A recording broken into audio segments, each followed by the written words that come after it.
26 de maio de 2017. Amanhã tem o primeiro clássico paulista do Brasileirão. São Paulo defende longo tabu diante do Palmeiras no Morumbi. Cuca quebrou vários com o Verdão no ano passado. Será que cai mais um? Cícero aposta em clássico equilibrado, mesmo com o rival fazendo alto investimento e reforços na temporada. Ricardo Oliveira se diz insatisfeito com números na temporada e descarta a aposentadoria no fim do ano. E ainda, as notícias do Corinthians, os preparativos para a rodada do final de semana do Brasileirão e a classificação final da fase de grupos da Libertadores da América. Olá, boa noite! Chegou a sexta-feira! Seja bem-vindo ao Gazeta Esportiva. Hoje tem Celso Cardoso, tem Osmar Garrafa e o Gazeta Esportiva tá bom demais. Hoje tem pizza, hoje é panqueca lá em casa. É? O panqueca, amanhã é a pizza. Hoje, o nosso programa começa falando do primeiro clássico paulista do Brasileirão 2017. No Morumbi, o São Paulo recebe o Palmeiras. Bitar, nosso diretor, defendendo um longo tabu diante do rival. Em 2016, sob o comando de Cuca, o Palmeiras quebrou diversas marcas, diversos tabus que duravam um longo tempo. Será que amanhã cai mais um? Cruzou a bola fácil para o meio. Ela voltou com o Alex, fez uma finta sensacional, encobriu o Rogério. Golaço! Sem vencer o São Paulo há 15 anos no Morumbi, desde aquele jogo que ficou marcado pelo golaço de Alex, o Palmeiras volta a encontrar o rival tricolor neste sábado na zona sul de São Paulo. E para superar essa marca negativa, nada melhor do que se espelhar na temporada passada, quando o Verdão se sagrou campeão brasileiro e de quebra superou vários tabus ao longo da temporada. O primeiro a ser derrubado aconteceu no Pacaembu, na vitória por 1-0 sobre o Corinthians. Naquele duelo, Fernando Praz pegou um pênalti de Luca e praticamente no lance seguinte, Dudu ganhou de cabeça de Cássio e deu a vitória ao Verdão. O time alviverde não ganhava do maior rival no Estádio Municipal desde 1995. O segundo tabu quebrado já aconteceu durante o Campeonato Brasileiro. Sem vencer desde 2009 na Ilha do Retiro, Gabriel Jesus e companhia bateram o Sport na casa do rival por 3-1. Poucas rodadas depois, o time de Cuca conseguiu exterminar mais uma marca negativa. Vitória por 1-0 sobre o Internacional no Beira-Rio, resultado que não acontecia há 19 anos. Na abertura do retorno do Brasileirão de 2016, o Palmeiras conseguiu quebrar mais um tabu. O Atlético Paranaense estava invicto na Arena da Baixada até encontrar o Verdão, que levou aquela partida por 1-0, gol de Vitor Hugo. O rival corintiano voltou a ter problemas com tabus com o Palmeiras no retorno do Brasileiro do ano passado.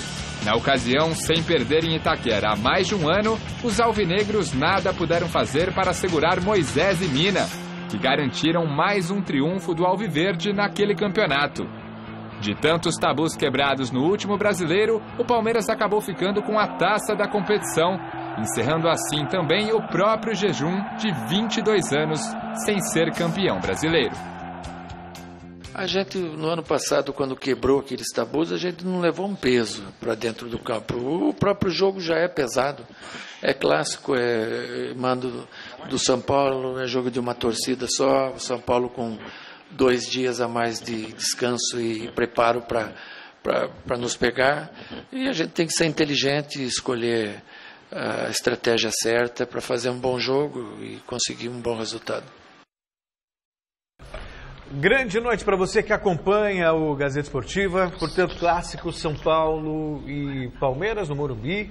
Essa história de tabu, eu também concordo com o Cuca. Nem sempre esse tabu acaba influenciando os jogadores. A não ser que seja uma coisa muito pesada mesmo. Mas o fato de não vencer no Morumbi é um detalhe, é uma circunstância. E de repente, quando a bola rola, os jogadores nem pensam nisso. Eu acho que não é diferente de você estar numa competição, por exemplo, que você não vence há 20 anos, aí tem a cobrança da torcida, tem essa... Agora, o clássico São Paulo e Palmeiras, e não é um tabu dos dois times, é um tabu num estádio. Então, claro que a gente tem que explorar todos os elementos de um clássico, mas interferência, eu vejo interferência zero, Garrafa. Boa noite. Boa noite, Celso, boa noite, Michele, boa noite você em casa acompanhando o Gazeta Esportiva. Eu vou mais ou menos na mesma linha do Celso Cardoso, né? Para a boleirada hoje importa 0. Num passado não tão distante, esses dados estatísticos valiam mais. Por quê? Porque os jogadores eram mais identificados com os clubes. Eles permaneciam mais tempo nos clubes. Então, eles faziam parte do tabu. E hoje, com essa globalização, essa troca e saída de jogadores muito precoce, o que acontece? Então, o cara chegou hoje, não tem nem... Às vezes, se ele não lê o jornal ou vê a imprensa, ele nem sabe que existe o tabu, não é? Mas isso é muito legal para o torcedor, é muito legal para o esquenta do jogo. Independentemente que é o tabu do São Paulo não perder no estádio do Morumbi. É um ingrediente a mais. E daqui a pouco a gente vai falar muito mais desse jogo e saber se o Palmeiras tem essa possibilidade aí de quebrar ou não esse tabu. Enfim, vamos falar muito desse clássico aí, que realmente é um jogo legal aí para essa rodada do Campeonato Brasileiro. Michele. Tá certo. Bom, a Luna, que trabalha com a gente aqui, hoje vai embora. Ela que cuida do nosso figurino aqui, uma das meninas que cuida do nosso figurino, a nossa estagiária. Luna, muitas felicidades para você no seu caminho, na sua vida, viu? Uma menina linda, uma menina que vale ouro, vai deixar muitas saudades aqui pra gente. Tava falando tchau pra ela, Bárbara. Boa sorte pra ela. Bom, vote na enquete que está no ar no site gazetesportiva.com. Aliás, o site está bombando. Hoje tem a opinião dos nossos blogueiros. O que vai dar amanhã no jogo? Tem o Chico Lang falando que Cuca 1-0, Rogério Ceni. Cuca 1, Rogério Ceni 0. O Chico Lang já fez a aposta dele. Tem a minha opinião, 7 motivos para a vitória do Verdão contra o São Paulo. Entre no site gazetesportiva.com e a gente quer saber a enquete. O Palmeiras quebrará o tabu e conseguirá vencer o São Paulo no Morumbi? Sim ou não, Celso? Eu acho que não. Celso, a gente está esperando a sua coluna. Amanhã será publicada. Escreverei ainda hoje. E amanhã vai ser publicada toda a sua análise pré-jogo. Estarei no jogo depois, escreverei depois o pós-jogo. Antes e depois. É isso aí. E durante toda aquela emoção. Eu não acredito em quebra de tabu, não. Claro, é palpite, né? Clássico, é chover no molhado. Dizer uma coisa ou outra. É aquele jogo sem favoritismo. O que me faz apostar no São Paulo é o fotocampo. É o fotocampo. Não, nem tanto a história do tabu. Eu disse aqui, né? Influência 0. Mas o fator campo, o fato de jogar com o apoio da sua torcida. Alguém vai falar assim, mas o São Paulo perdeu do Corinthians, perdeu do Cruzeiro, foi eliminado pelo Justiça. Defensa e Justiça. Mas ok, mas ainda assim o São Paulo tem a sua força no Morumbi e acredito que dá São Paulo. E aí, Garrafa? São Paulo tem força no Morumbi, tem tradição, tem bons jogadores, mas dá Palmeiras. Da Palmeiras? Não, no meu palpite. Palpite, né, gente? Tem que entender que é palpite. Daqui a pouco a gente vai fazer uma análise aí do confronto, mas no palpite. Gente, no meu palpite, durante a semana, ia dar goleada do Palmeiras. Goleada? Goleada do Palmeiras na defesa do São Paulo. Você já arrumou 7 motivos, inclusive? 7 motivos? Aí, só que você não sabe, o 8º motivo, depois que eu escrevi o 7, eu pus um 8º lá. Que depois que eu escrevi tudo, eu falei, gente, tô achando que vai dar São Paulo. Jesus amado. Mas claro, você dá 7 motivos que o Palmeiras vai vencer o jogo. E o último acho que vai dar São Paulo, porque o futebol é uma caixinha de surpresas. E depende da sorte também. E acho que esse jogo vai ser tudo ou nada pro São Paulo provar o seu valor. Esse seu livro, 7 motivos, vai ser um sucesso. Se você tirar o 8º. É complicado. 7 motivos e uma dúvida. É o seguinte, certeza mesmo é essa que a gente tem agora, porque nós vamos para o CT Joaquim Grava. O Corinthians enfrenta nesta rodada o Atlético Goianiense e por lá falam o técnico Fábio Carille e o presidente Roberto de Andrade, o repórter Fernando Gavini acompanha. Pode rodar, Bárbara. Só para esse jogo não é legal, mas pode acontecer. E estou conversando direto com a diretoria a respeito disso. Nós sabemos a realidade, né, de tudo. Falando por aqui, tanto o presidente quanto o Fábio Carille, vamos ouvir. E não sair ninguém, nós vamos terminar o ano com esses 5 zagueiros. Na realidade, não é por questões econômicas. A gente está buscando esse zagueiro, não é de hoje. Não estamos nem aqui falando que estamos atrás de um zagueiro de 1, de 100 ou de 500. Não é, porque nós não achamos ainda a disponibilidade da característica que a comissão técnica quer. Então, acho que trazer por trazer não é o que a gente quer. A gente quer trazer qualidade, que soma, enfim. Então, por isso que até agora não conseguimos trazer. Fábio, aqui do lado, aqui, ó. Durante toda a semana, os jogadores que vieram aqui conversar falaram sobre o trabalho que foi feito durante a semana para tentar evoluir quando o time tem a posse de bola, quando o time precisa propor o jogo. Queria que você explicasse um pouquinho mais como é que é esse trabalho, o que você precisa pedir para os jogadores, o que você quer a mais deles, para que quando jogar dentro de casa, esse é o grande detalhe, né? Conseguir ir para cima dos adversários, dominar os jogos? Esse é o maior problema na tua visão? É o que a gente precisa melhorar, não trago como um problema. A equipe se identificou assim, a ideia é encher o campo do adversário, abrir mais linha de passe, mais movimentações, né? Isso requer um tempo. Para a gente ser campeão do mundo aqui foi um trabalho que começou em 2010 para terminar em 2012. E nós estamos aqui com 4, 5 meses de trabalho. Então é tempo e a ideia é essa, encher o campo mais do adversário e abrir mais linhas de passe. E queria ouvir do Roberto, ter a oportunidade de ouvir, diversas matérias estão saindo a respeito de dívidas que o Corinthians tem, desde fornecedores, clubes, empresários, enfim. É uma estratégia do Corinthians deixar essas dívidas prolongarem para de repente tentar acordos, ou é porque o dinheiro, se a gente vê 60 mil, às vezes 100 mil, 150 mil, claro que o Corinthians tem dívidas, mas pelo montante que circula de dinheiro no Corinthians não é uma coisa tão absurda assim. Casos, eu vou falar para você, lógico que não é novidade para ninguém que a gente está lutando com bastante dificuldade. E as dificuldades não são poucas. Tivemos recentemente, foi o que mais nos atrapalhou, tivemos algumas penhoras por alguns processos antigos que já estavam na justiça por anos e eles culminaram agora com penhoras. Então nós tivemos que dispor de valores que não estavam no nosso orçamento, não estava previsto isso. Isso nos atrapalhou bastante. Agora tem muitos casos de protestos que houveram, que a grande parte está pago, que demora às vezes para baixar isso. Alguns é discussão de fornecedor, entregou, não entregou, está certo, está errado. E como você mesmo disse, são valores pequenos que às vezes nem justifica, não é nem má intenção, não é estratégia nenhuma. Nossa estratégia é pagar 100% de tudo aquilo que a gente se compromete comprando, ou fazendo contrato, enfim. Mas como não é um privilégio do Corinthians, é um privilégio hoje, fecharam-se no Brasil 200 e poucas mil empresas. Então todos sabem, eu leio, escuto, converso, nos veículos de vocês, que não deixa de ser uma empresa, também estão passando por dificuldades, mandando gente embora, diminuindo o quadro de funcionários, tentando fazer com que a despesa diminua, porque não está conseguindo anunciantes no volume que tinham. Tudo isso acontece conosco também. A gente tem dificuldade de ter empresas gastando em patrocínios. Quando você acha uma empresa disposta a fazer isso, os valores não são mais aqueles que tínhamos. Então, nós temos que nos adequar a esse modelo, esse momento que estamos vivendo no Brasil, que está durando demais.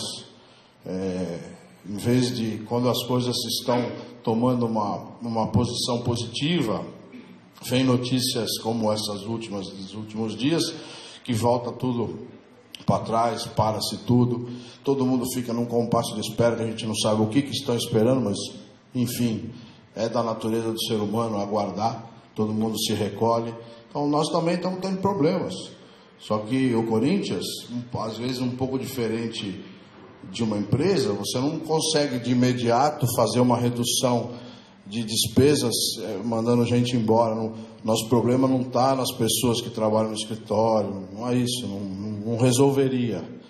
Então nós estamos trabalhando muito para crescer a receita e trazer as despesas para os valores mais atuais.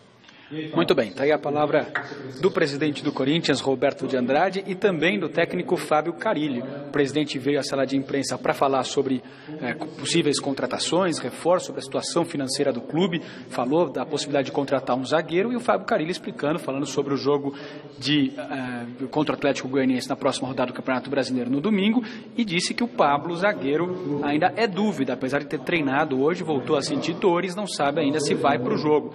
Caso ele não possa jogar, nem o Pablo, nem o Balbuena, aí o Corinthians vai com uma defesa só com jogadores das categorias de base. Michele. Muito obrigada, Fernando Gavini. O Gavini ao vivo, falando com a gente direto do Corinthians. Celso, mesmo se não vier algum reforço para o Corinthians veio crescendo durante todo o ano. Você acha que vai realmente fazer muita falta para o time? Ou você acha que esse Corinthians está consistente e aguenta o Campeonato Brasileiro até o fim do ano? O Corinthians carece de um pouco mais de qualidade, sabe? Umas 2, 3 peças ali para compor, de repente para jogar. O Corinthians é um time organizado taticamente, tem um padrão de jogo que você pode questionar ou não, mas eu acho viável, depende muito do material humano que você tem. E o Carille, talvez até inspirado no Tite, se bem que o setor defensivo da era Tite sempre foi trabalho do Carille, foi responsabilidade dele, é mérito dele, né, principalmente. Mas é uma característica que tem que respeitar. O Corinthians foi campeão paulista, sim. Tem um aproveitamento, a gente está falando do fator campo, casa, tal. O Corinthians na temporada venceu mais fora de casa do que em casa. E olha que Itaquera é considerado uma das forças do Corinthians. Sim. Né? O Corinthians perdeu 2 partidas no ano e das 17 partidas que venceu, 9 foram fora de casa. O que mostra que o esquema favorece o jogo no campo do adversário, que ele não precisa propor o jogo, se fecha, tem um setor defensivo muito sólido, é muito difícil fazer gol no Corinthians, e de repente, na base da velocidade, da troca de passes com objetividade, o Corinthians tem que conseguir fazer gol, 1, 2 gols. Então, é favorito contra o Atlético Goianiense e não vou ficar, acho inclusive que vai vencer o jogo lá. Garrafa. Sobre vencer, entendo que o Corinthians tem boas possibilidades de vencer o Atlético Goianiense. Agora, sobre o elenco do Corinthians, não podemos dormir no barulho da campanha do título do Campeonato Paulista, desse início de brasileiro, em 2 jogos, 4 pontos. O campeonato é muito longo, é muito extenso, o Corinthians tem um calendário apertado, porque tem Copa Sul-Americana ainda pela frente, já ficou fora da Copa do Brasil, então o Corinthians corre atrás de reforços. Quer um lateral direito, o Cicinho, ex-Santos, ex-Ponte Preta, deve estar chegando, o negócio está muito perto de um acerto. Corre atrás de um zagueiro, porque ainda tem que definir a permanência do Pablo. E corre atrás, principalmente, Celso, de um homem para trabalhar lá com o Jô na frente. Um meia, inclusive, foi oferecido, notícia importante, foi oferecido o Nenê do Vasco.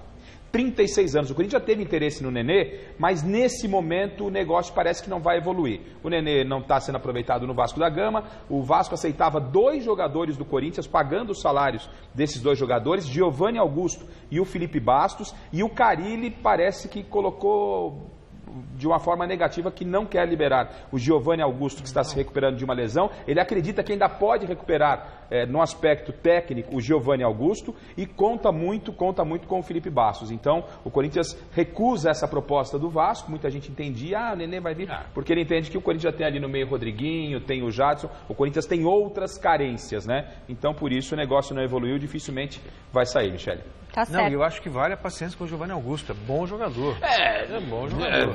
Mas precisa querer jogar, né? É bom, eu também acho. Bom jogador, meu cara só fala. Meu, não provou nada. Tá passando férias no Corinthians. Agora tá se recuperando de lesão, ok. É a última chance, é a última das últimas, né? Todo mundo merece uma chance, mas o cara já tá na 10ª chance. Pelo investimento, né? Pagaram caro, né? Exatamente, caro, salário bom, água de primeira, arroz, feijão. Não é aquelas carnes duras, não, colchão, sabe? É um filé mignon no almoço e o cara não joga, precisa jogar, meu. Adoro essas histórias do Garrafa. Bom, em Porto Alegre, o Grêmio venceu com tranquilidade o Zamora da Venezuela 4-0 e terminou a fase de grupos com o primeiro lugar do grupo 8. A gente entende também um pouquinho que o adversário era um pouco frágil, a gente entende, mas a gente procurou fazer a nossa parte de todas as formas. Então, dei novamente os parabéns para o grupo, eles lutaram, eles criaram, eles foram bem durante os 90 minutos. Fizemos os 4 gols, como falei, poderíamos ter feito mais, mas está de bom tamanho. Não tenho certeza que nós acabamos em 3º lugar na colocação geral. Então tá muito bom. Agora vamos aguardar o sorteio e vamos ver quem a gente vai pegar lá na frente. Na Argentina, o Botafogo perdeu do Estudiantes por 1-0, mas garantiu a primeira colocação do grupo 1. Nós sabíamos da dificuldade de jogar aqui. Então nós fizemos o nosso dever de casa, né? Dos jogos de casa nós vencemos os 2, perdemos 1, mas que vencemos o Atlético Nacional na casa deles. Então acho que o fator casa foi como eu pensava, na Libertadores é fundamental. Você tem que vencer seus jogos em casa. Nós conseguimos vencer os jogos em casa e ainda conseguimos vencer um fora e um empate. E acho que isso foi fundamental para a nossa primeira colocação do grupo. Mais 4 partidas completaram a última rodada da fase de grupos. Em Assunção, o Guarani do Paraguai empatou com o Deportes Iquique em 0-0 e ficou com a segunda vaga do grupo 8. A equipe chilena foi eliminada. Com a última rodada da fase de grupos encerrada, é hora de conferir a classificação geral. O sorteio dos confrontos acontece no próximo dia 14 de junho e os times ficarão divididos em 2 potes. No número 1, as equipes que se classificaram em primeiro lugar nos 8 grupos. No pote 2, ficarão os vice-líderes. No pote 1, em ordem das melhores campanhas, domínio total de Brasil e Argentina. Teremos Atlético Mineiro, Lanús, Grêmio, River Plate, Palmeiras, Santos, Botafogo e São Lourenço. No pote número 2, ficaram Godoy Cruz da Argentina, Guarani do Paraguai, Emelec do Equador, Barcelona de Guayaquil, também do Equador, Atlético Paranaense, The Strongest e Jorge Wilstermann da Bolívia e Nacional do Uruguai. As equipes não somarão mais pontos na fase de mata-mata, então essa classificação valerá até o final da competição para definir quem manda o segundo jogo em casa. Nós temos, Michele, só o Atlético Paranaense no pote 2, né? Ou seja, então como mandantes nós teremos outros brasileiros e não sei o que pensa o Celso, mas fica muito claro e evidente que do pote 1 vai sair o campeão da Libertadores. Não consigo, se a gente puder até reprisar, não consigo observar aquelas equipes. Godoy Cruz, o pote 2 tem Godoy Cruz, não tem chance. Pra mim não. Tem, Celso? Guarani do Paraguai, para. Não. Emelec do Equador, para. Barcelona de Guayaquil, para. Não. Atlético Paranaense. Atlético Paranaense. Tá. Os Fortões. O Strongest. Jorge Wilstermann da Bolívia. Tudo coadjuvante. E o Nacional do Uruguai. Ah, não dá. Não dá. Do pote 1, o campeão vai sair do pote 1, pode escrever. Pote 1. Agora, aí tem Atlético Mineiro. Aí o pote brasileiro na próxima fase. Olha o pote 1. Aí tem Atlético Mineiro, Lanús, Grêmio, River Plate, Palmeiras, Santos, Botafogo e São Lourenço. São os grandes favoritos. Mas para mim ali eu coloco Santos, deixo Palmeiras, o Atlético, Santos, River, São Lourenço e Grêmio. Sai dali o campeão para mim. Se bem que em termos de Libertadores, nós já tivemos várias surpresas. Claro, mas o ano passado o Independente del Valle na final, quer dizer. No outro tivemos São Lourenço e Nacional do Paraguai, se não me falha a memória. Quer dizer, então... mas até porque nenhuma surpresa desses times aí tá realmente chamando a atenção. E já nessa que o Independente chegou, a gente já tá, você viu aquele, ninguém chamou. Do pote 2 não dá para assistir 90 minutos. Entendeu? Não tenho nada para fazer em casa, eu vou arrumar o guarda-roupa. Eu não vou assistir um jogo do Barcelona de Guayaquil 90 minutos. Não dá. Agora vai ser muito curioso. Ninguém me chama atenção. Não vai perder tempo. Melhor arrumar o guarda-roupa, né? Vai ser muito curioso se o sorteio colocar frente a frente Palmeiras e Atlético Paranaense. Que aí imagina, né? Eduardo Batista do outro lado, entendeu? Ingredientes não faltarão. Não faltarão. Vai ser, se o destino reservar isso, realmente vai ser bem interessante. Futebol não aceita desaforo. O Celso quer ver o circo pegar fogo, minha gente. Não quero ver. É uma possibilidade. Eu quero ver. Eu quero ver. A vislumbrar a possibilidade. Eu quero ver. Adoraria ver esse Celso está querendo apagar incêndio com gasolina. É isso aí, Celso. Olha, ontem, você viu aqui no Gazeta Esportiva que a Justiça Espanhola decretou a prisão do ex-presidente do Barcelona, Sandro Rosell, e que na denúncia do Ministério Público Local, o nome do ex-presidente da CBF, Ricardo Teixeira, era citado como um dos beneficiários de dinheiro de propina. Sério? Hoje, o Ministério Público Federal, aqui do Brasil, avisou que irá pedir aos espanhóis os documentos e as provas em que o nome de Teixeira é citado para que a Justiça do Brasil possa também investigar o antigo homem forte do futebol brasileiro. Ao lado de Rosell, Teixeira teria desviado mais de 8 milhões de euros. E eu acho que 8 milhões de euros é tão pouquinho para ele. Com todo respeito ao Ministério Público, que tem feito um bom trabalho, de passagem, mas, poxa vida, o escândalo da FIFA estourou há quanto tempo? Sabe, já foi pedido a CPI da CBF, que foi lá mas é que agora tem provas. Tudo bem, mas investigar, material para investigar você tem. Você tem material do FBI lá atrás, do escândalo da FIFA, há muito tempo. Há muito tempo, o senhor Marco Paulo Del Nero não viaja porque ele sabe que ele pode ser preso. E aqui, o que foi feito em termos de investigação? Então aí espera a Espanha fazer para pedir provas. Sinceramente, falta vontade realmente para passar também o futebol a limpo. Jornalista envolve muito poder no futebol. Desculpa, Celso. Jornalisticamente, cumprimos o nosso papel, demos a informação. Mas a notícia é velha pra caramba, segue o jogo. Seguinte, antes de eu falar que domingo, a partir das 9h30 não, né? É 9h30, Bárbara? É 9 da noite, 9. Né? O Mesa Redonda. 21. Estão querendo atrasar meia hora o programa. A partir das 9 da noite tem Mesa Redonda aqui na tela da Gazeta. Quero mandar um beijo, um feliz aniversário para o nosso chileno, porque nós temos um chileno aqui na nossa redação, que é tipo um duende da sorte. Não, ele é o nosso jornalista da sorte, estudou na Casper Libero. Patrício Andrés, hoje ele faz aniversário, 41 anos, Patrício. Patrício, você sempre vai ter 20 anos, porque ele é pequenininho e tal, não parece que tem 41 anos. Então, um beijo pro nosso chileno querido. Chile em grande fase, aliás, hein? Chile, Lelê, viva Chile! Virada cultural, Chile quebrou isso? Tudo. Opa! Você tava com ele? Não, os vídeos apareceu na Rede Globo, o nosso chileno. Ah, eu não vi. Rede Globo, é ele, Fagundes, pode ir lá. Ai, que o meu é só canal de desenho lá em casa e o Gazeta Esportiva. Bom, todos os detalhes da rodada do final de semana, em especial do Choque Rei, você vai conferir no nosso Mesa Redonda com o nosso time de comentaristas. E estarão aqui conosco duas feras do futebol brasileiro, manjam muito. Eles trabalharam em Palmeiras, trabalharam em São Paulo, no São Paulo, né? Em nossos estúdios, o ex-volante César Sampaio e o ex-goleirão e treinador Emerson Leão. Então a gente te espera domingo, 9 da noite. 9 da noite. O assunto agora é o Campeonato Brasileiro da Série B. 3 jogos hoje, 5 amanhã, completam a terceira rodada. Vamos colocar a arte, Felipe Barbosa, que voltou aqui, está ansioso pelo Game of Thrones, 7ª temporada. O Criciúma recebe o América Mineiro às 7h15 em Santa Catarina. Boa Esporte e Oeste jogam às 8h30 em Varginha, a terra do ET.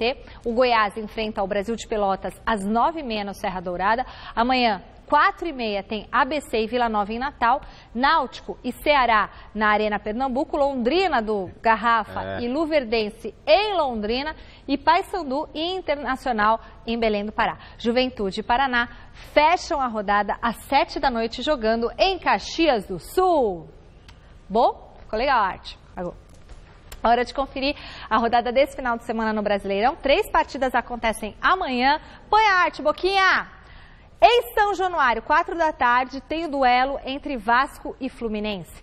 São Paulo e Palmeiras, 7 da noite, fazem o clássico paulista no Morumbi.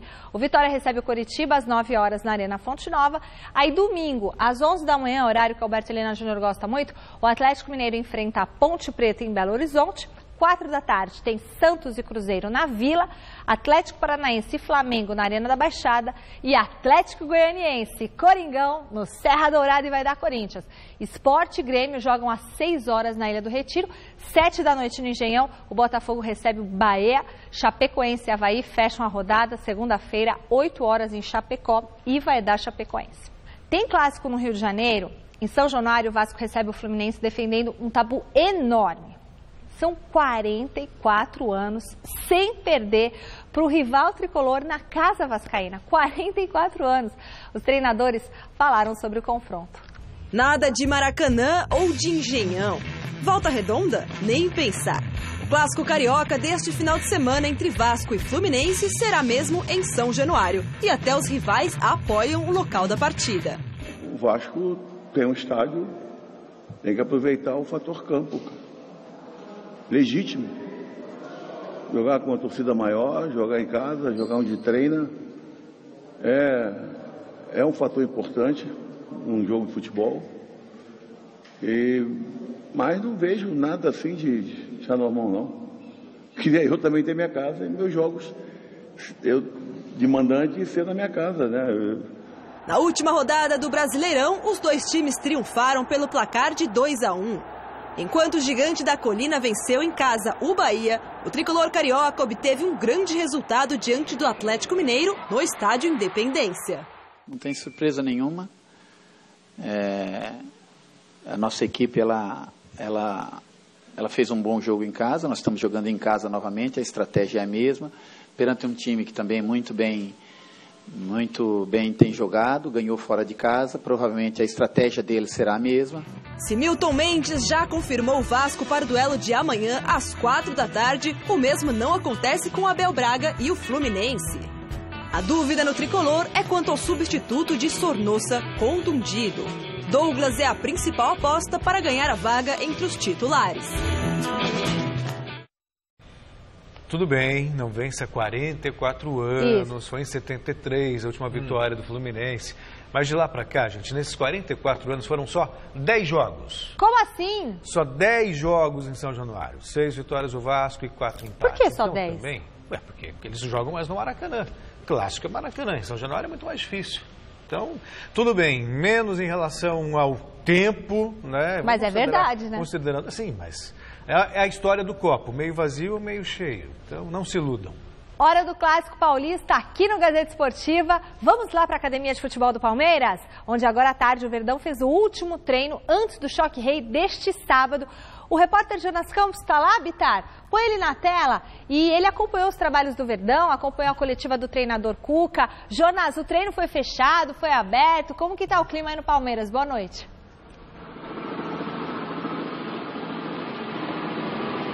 Boa noite, Michele. Um abraço para você, para o Garrafa, para o Celso. Isso mesmo, mistério por aqui, viu, Michele? O treino do Palmeiras teve a primeira parte fechada para a imprensa. Depois nós pudemos entrar aqui na academia de futebol, mas não pudemos ver nada demais em relação ao time que vai a campo amanhã no Morumbi, 7 horas da noite, no Clássico contra o São Paulo. O que vimos foi apenas o famoso rachão, um trabalho descontraído comandado pelo técnico Cuca e com jogadores mesclados na atividade. Amanhã, 7 horas da noite, Palmeiras e São Paulo e Palmeiras no Morumbi.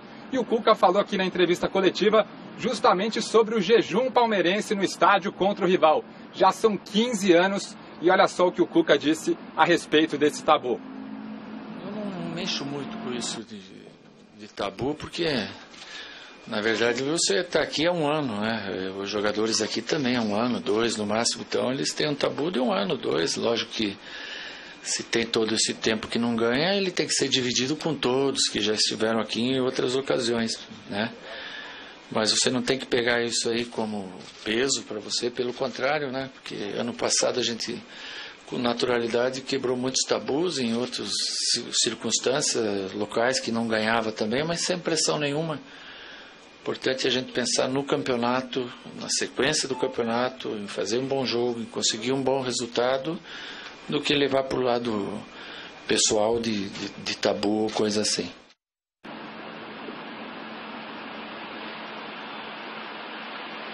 E olha, ainda na entrevista coletiva, um momento muito engraçado foi quando o Cuca comentou sobre a declaração do Cícero no treino do São Paulo, na hora que o meio-campista comparou a diferença de investimento entre o Tricolor e o Verdão e disse que dinheiro não faz gol. O Cuca rebateu aí o atleta são paulino, amenizou a polêmica e respondeu com muito bom humor. Olha só.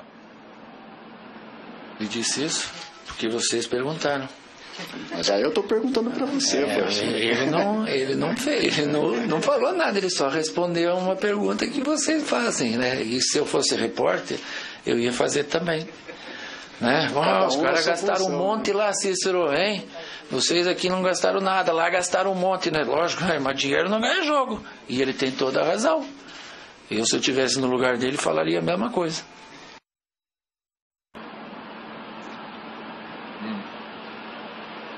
Aí o treinador Cuca, muito bem humorado aqui na entrevista coletiva do Palmeiras.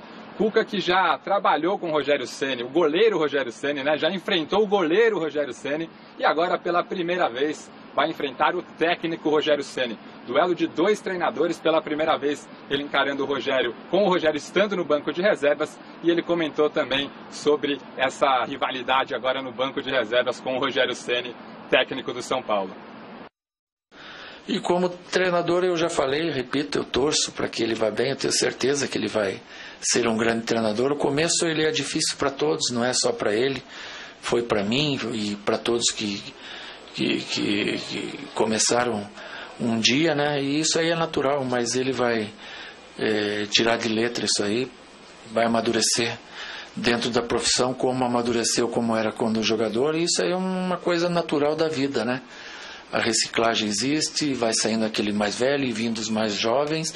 Daqui a pouco é minha vez também de sair e entrar aí um Fernando Praz, um Zé Roberto, né? Assim como está o Rogério hoje, a gente tem que torcer para que eles vão bem e sejam tão bons fora do campo como foram dentro.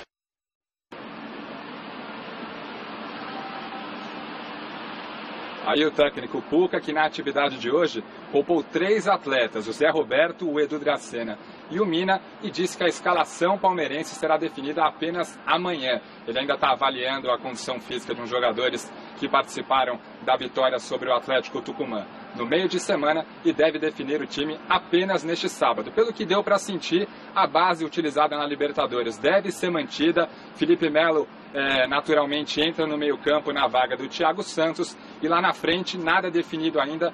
Decisões do time titular do Palmeiras para o duelo contra o São Paulo apenas neste sábado. Michele. Boa, Jonas Campos, muito obrigada por todas as informações que você trouxe ao vivo aqui pra gente, direto da academia.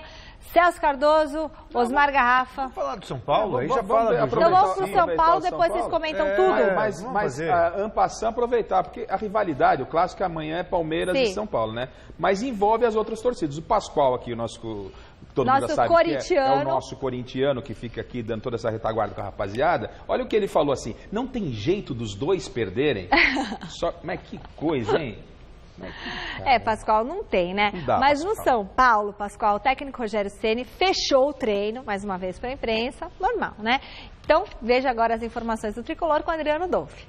O São Paulo, versão 2017, vive uma temporada irregular. Começou até bem o Campeonato Paulista, o ataque funcionava. Mas aí veio um clássico contra o Palmeiras. Um 3-0 para o rival, que talvez tenha mudado toda a sequência da temporada. A gente vinha muito bem realmente até aquele jogo. Um primeiro tempo equilibrado, se você olhar, era um 0-0. Mas acabou acontecendo um gol inesperado ali nos últimos 30 segundos, sei lá, do primeiro tempo, que mudou um pouco o rumo da partida realmente. Então a gente tem que quando der para atacar, a gente tem que voltar a ter esse ataque muito forte que a gente teve no início da temporada. Depois de vencer apenas um clássico no ano, a equipe entra em campo novamente contra o Palmeiras para defender um tabu de 15 anos sem derrotas para o rival no estádio do Morumbi. Cada jogo é um jogo. Espero que essa cena se mantenha, né, esses 15 anos, porque isso daí vai ser bom pra gente, mas não com empate, com uma grande vitória, até pra gente incorporar mais no Campeonato Brasileiro. Perguntado como seria enfrentar um badalado Palmeiras e se isso motivaria o São Paulo, veja o que Cícero respondeu. O dinheiro, ele não faz gol. A gente sabe que é o maior investimento do Brasil, mas a bola quando rola são 11 contra 11. Maicon poderá ser a novidade na zaga. Luiz Araújo no ataque. Thiago Mendes está lesionado e com o treinamento fechado mais uma vez pelo técnico Rogério Ceni, Cícero comentou a possibilidade da mudança de seu posicionamento em campo. Aí eu não sei, agora tem que esperar que o Rogério vai acabar definindo isso daí, mas se tiver de jogar um pouco mais adiantado ou um pouco mais recuado para botar um homem mais de frente, isso daí eu estou preparado e estou acostumado com isso já. Até amanhã desta sexta-feira, apenas 11 mil ingressos haviam sido vendidos pela diretoria do São Paulo. Se a confiança do torcedor anda em baixa, Cícero promete uma boa atuação para devolver a alegria para a arquibancada. Só a gente para trazer eles de volta, então eu acho que se a gente conseguir fazer bons jogos, a gente consegue trazer essa confiança de novo para eles, mas tem até amanhã também ainda, né, essa venda, de repente aí pode subir bastante também. Ô, Garrafa, a gente já dizia do clássico no começo, sabe, é até dispensável esse lance do equilíbrio, do clássico, enfim. Mas quais são as alternativas? O Palmeiras, me parece, não acho que vá se atirar para frente do São Paulo, até pelas características das duas equipes. Imagina um São Paulo de novo com a posse de bola, tentando envolver o Palmeiras, time por time, né, o Palmeiras é ligeiramente melhor. Mas o São Paulo, ele já emplacou bons jogos na temporada. Então você sabe que é um contra time... quem? Ponte Preta, Cruzeiro em Belo Horizonte. Depois de ter tomado a piaba aqui. Sim, mas foi um belo jogo. Contra a Ponte Preta. Contra o Audax, aquele jogo que perdeu de 4-2. Jogou bem. Eu vi bons jogos do São Paulo. Estou tentando lembrar mais algum. Não é o mesmo do ano passado, do último campeonato, né? Não, tudo bem, mas alguns bons jogos do São Paulo. Você viu que foi difícil, né? Pegar, né? Como é que é? Os bons jogos do São Paulo, eu sim. entendo que foram contra equipes sem nenhuma expressão. Eu lembro, tem mais um bom o começo jogo. do Campeonato Paulista, mas então você vê, é tão vaga a lembrança, sim. São Paulo não convenceu ainda. É um time ainda. irregular, mas tem capacidade de produzir bom futebol. Então, de repente, no clássico contra o Palmeiras, com o apoio da torcida, sem aquela pressão do mata-mata, né? Eu talvez consiga resultado. Eu acho que tem condições de apresentar um bom futebol ao São Paulo. Bom, primeiro são duas camisas extremamente tradicionais, na verdade. Tanto que aqui no estúdio, está aqui o Pascoal, já se manifestou. E bons jogadores também. Né? Aí o Barba, que é o nosso diretor, está lá também, já ouviu o Pascoal, já ficou pé da vida com o Pascoal, falou, mas eu não tô nem aí com o Corinthians, o meu negócio é contra o São Paulo. Enfim, são duas camisas muito fortes. E tudo que a gente falar aqui, é claro que é uma avaliação de momento. Mas dentro de campo a situação pode ser completamente diferente. Eu entendo que o Palmeiras deve sair com uma vitória. Por que eu entendo? Eu faço uma análise do que eu estou vendo nesse momento, não é? Pela instabilidade do São Paulo. O São Paulo ainda não se achou na mão do Rogério Ceni. Faltou um bom jogo, desculpa. Depois não. Santos na Vila. O São Paulo está indo muito bem. Enfim, o Rogério tem bons jogadores, mas não deu encaixe ainda no time. O São Paulo é um time muito desequilibrado, principalmente no seu sistema defensivo. O São Paulo tem sérios problemas. O São Paulo, ele mostrou sim algumas evoluções de marcar gols, mas muito vulnerável na sua defesa. O Palmeiras, por um outro lado, Michele, ele tem dinheiro, montou um belíssimo elenco e também não fez um grande jogo. O Palmeiras, para a gente entender, ele sofreu contra o Tucumã, venceu por 3-1, mas não fez um belíssimo jogo. Não fez não. Não é? Saiu o Eduardo Batista e chega o Cuca. O Cuca já conhece o elenco, mas precisa dar uma cara para esse time. Apesar desses ingredientes, entendo que o Palmeiras é um time que vai agredir o São Paulo, vai aproveitar a fragilidade da defesa do São Paulo, salvo o Rogério arrumar o sistema defensivo. Né? Se o São Paulo jogar uma partida amanhã equilibrada, ele consegue equilibrar o jogo. Jogadores, né? Ele consegue fazer um jogo de igual para igual com o Palmeiras. Mas se mantiver a defesa instável como está, aí o Palmeiras, mesmo que não coletivamente, Celso, individualmente o Palmeiras tem jogadores que vão decidir. Até o Mina tá fazendo gol pra caramba. E acho que uma boa performance do São Paulo passa muito também pelo Cueva. O Cueva, quando estava bem, o São Paulo estava bem. O Luiz Araújo também. Se machucou e caiu de produção, né? O Cueva era o jogador responsável por dar aqueles passes que desequilibrava qualquer linha bem montada. Ele era o principal jogador. É bom comprar o Cueva por quanto ele vale e vender por quanto ele pensa que vale. É um bom jogador, mas sabe? Mas pro São Paulo ele era o principal ali. Bom jogador. É capaz de fazer a diferença. Ele tem essa possibilidade. Faz tempo que não não passa joga, em hein? profundidade. Faz tempo, concordo. Tempo que não joga Desde também. que ele se machucou, ele não conseguiu render aquilo que se espera. E ficou 28 dias parado treinando, já dava para ter recuperado a forma também, né? Bom, enfim, é um bom jogador, mas entendo que é um belo jogo, pode dar qualquer lado aí, mas acredito que o Palmeiras vai sair vitorioso, quebrar esse tabu. 2 jogos, uma vitória diante do São Paulo por 1-0 no Mineirão e um empate com o Sport 1-1 na Ilha do Retiro. Essa é a campanha do Cruzeiro, que no domingo tem uma missão complicada contra o Santos na Vila. O meio-campista Arrascaeta e o zagueiro Dedé falaram da expectativa para o jogo contra o Peixe. Queríamos estar com 6 pontos hoje, mas saímos com um pontinho contra o Sport, foi bom. Apesar de eu achar que o jogo será bem mais difícil contra o Santos, um jogo bem mais equilibrado, que exigirá bastante concentração. Então, aquele jogo, famoso jogo gostoso de se jogar. Vai ser um jogo muito difícil, porque o time deles tem muita qualidade, se hace muito forte lá na Vila Belmiro, mas nós temos que acreditar nosso potencial. O time dele é muito dinâmico, tem jogadores de qualidade velozes. Y bueno, acho que bueno, nós também temos jogadores de qualidade para sair de contra-ataque e bueno, tentar agarrar mais parado a defesa deles. Eu acho que a gente tem que tentar impor o nosso ritmo lá. Os jogadores que sabem aproveitar bem a referência deles, que é o Ricardo Oliveira, né? Também temos que ficar bem atento nisso. Vai ser um jogo bem difícil, mas eu acho que a velocidade do Santos vai ser o fator principal que o nosso time tem que neutralizar. Sem Lucas Lima, o Santos vai apostar na experiência e nos gols do artilheiro Ricardo Oliveira para vencer a Raposa. Reportagem Alexandre Silvestre. Ricardo Oliveira na barreira. Ricardo Oliveira espalma o goleiro. Ricardo Oliveira na trave. Vai pra rede, pastor. Eu não estou satisfeito com os meus números. 4 golzinhos em 14 jogos na temporada. O matador em termos de artilharia santista está empatado com os reservas Rodrigão e Kaique e com o zagueirão David Braz. Eu acho que o David ele está muito animado com o rachão. A gente tem dado muita confiança para ele também, né? Eu deixo ele à vontade do meu lado no treino. Trabalho de finalização, eu abro as pernas para ele fazer o gol, deixo a bola passar. E ele está gostando disso. Ele que sofreu muito alguns tempos atrás com lesões e recentemente também passou por uma lesão que tirou ele de alguns jogos importantes dentro da Libertadores também. E agora ele volta e tem nos ajudado dessa maneira. Eu acho que essa é a força do nosso elenco, cara. A gente tem jogadores que têm sido assim decisivos para nós. Oliveira também superou um problema sério recentemente, uma cachumba.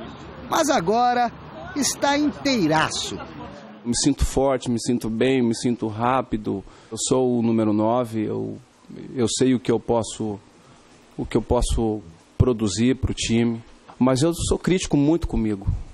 Mas também sou crítico quando eu entendo que eu estou fazendo as coisas certas e não estou tendo as oportunidades que deveria ter. Sem Lucas Lima machucado, o centroavante espera ser servido com qualidade por Vladimir Hernandes ou Rafael Longini. O professor Dorival Júnior ainda não definiu quem vai armar o peixe pelo meio domingo contra o Cruzeiro no Alçapão. Sabemos que não podemos abrir mão de nenhum ponto dentro do nosso campo. E até quando a Vila Belmiro será a casa de Ricardo Oliveira? A questão não é de querer.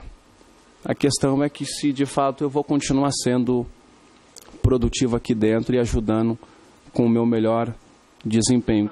O contrato dele com o Peixe termina em dezembro. Renova? Troca de clube? Pendura as chuteiras? Não passa pela minha cabeça não, encerrar a carreira não.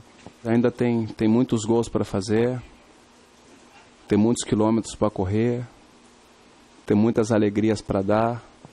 E a gente está aqui com 37 hoje, correndo, fazendo gols, ajudando os companheiros, treinando todo dia. Acho que isso é muito legal e eu fico muito feliz. E ainda vai ter muitos gols ainda, tem objetivos de números para atingir. Então, a cabeça dá o comando, o corpo obedece e a gente vai embora. Saúde e talento para isso, ele continua tendo. Nossa! Essa questão da idade é muito... Vê o Zé Roberto no Palmeiras, 42 anos. Brincadeira. Se cuidando, entendeu? Eu me lembro de uma frase do Mauro Silva. Ele falou assim, uma vez quando eu percebi que estava chegando atrasado na bola, que não conseguia mais acompanhar, decidi parar. Para um marcador é mais complicado realmente a idade. Agora, para um atacante, fazendo gols, estando em forma, é o que vale. E tem demonstrado qualidade o Ricardo Oliveira, né? É um jogador que, fisicamente não é esplendor, mas ele usa a inteligência e toda a experiência que adquiriu. É um belo jogo, Santos e Cruzeiro. O Santos vem fortalecido, parece que está se reencontrando aí e acho que pode sair com um bom resultado contra a equipe mineira. Olha, se inscreva no site gazetesportiva.com para a prova ciclística 9 de julho, tá bom? Para você pedalar dia 9 de julho aqui em São Paulo, que vai ser um evento maravilhoso. Fim da enquete, Palmeiras vai quebrar o tabu e vai conseguir vencer o São Paulo no Morumbi? O que pô? Deu aí? 77% que sim, o Palmeiras vai ganhar. Entre no site gazetesportiva.com, veja a opinião da nossa turma aqui. E o Palmeiras vai golear amanhã o São Paulo, vai ser uma maravilha, não vai chover, vai ser bom demais. Que beleza, e hoje é panqueca do Hoje é panqueca de espinafre, carne moída, mussarela e amanhã é a pizza, tá bom? Tchau. Um beijo. Até domingo no Mesa Redonda, 9 da noite.